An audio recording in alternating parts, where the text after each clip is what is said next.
বাংলাদেশে ভারতের সাবেক হাইকমিশনার ও দেশটির বর্তমান রাজ্যসভার সদস্য হর্ষবর্ধন শ্রিংলা বলেছেন, বাংলাদেশের সুষ্ঠু ও স্বচ্ছ নির্বাচন হলে বাংলাদেশ জামায়াতে ইসলামী কখনোই জিততে পারবে না। পক্ষপাত দুষ্ট ও সহিংস নির্বাচন হলে তবেই দলটি ক্ষমতায় আসতে পারবে।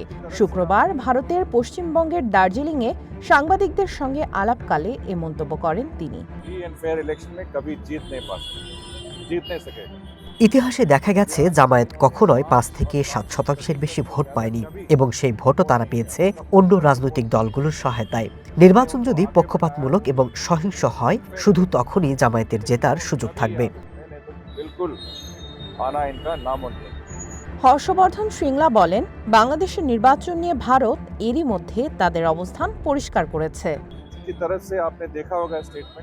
ভারত চায় বাংলাদেশে সুষ্ঠু এবং শান্তিপূর্ণ নির্বাচন অনুষ্ঠিত হোক এবং সব রাজনৈতিক দল তাতে অংশগ্রহণ করুক। কিন্তু বাংলাদেশে বর্তমানে সেই পরিবেশ নেই। নিরাপত্তার চরম অভাব রয়েছে। নির্বাচন আদৌ হবে কিনা তা নিয়ে সংশয় রয়েছে। নির্বাচন যদি হয়ও, তবে কোন পরিস্থিতির মধ্যে তা হবে তা নিয়ে প্রশ্ন উঠবে। এতে অনেক বাধা এবং অনেক সন্দেহ রয়েছে। এছাড়া ভারতে বাংলাদেশের টি-20 বিশ্বকাপ না খেলার সিদ্ধান্তের প্রসঙ্গেও কথা বলেন হর্ষবর্ধন শ্রিংলা। এ সিদ্ধান্ত বাংলাদেশের ক্রীড়াঙ্গনের জন্য ক্ষতিকর দাবি করে তিনি বলেন, বাংলাদেশ বড় ভুল করেছে। সামিয়া জান্নাহ, ওয়ান ইন্টারন্যাশনাল ডেস্ক।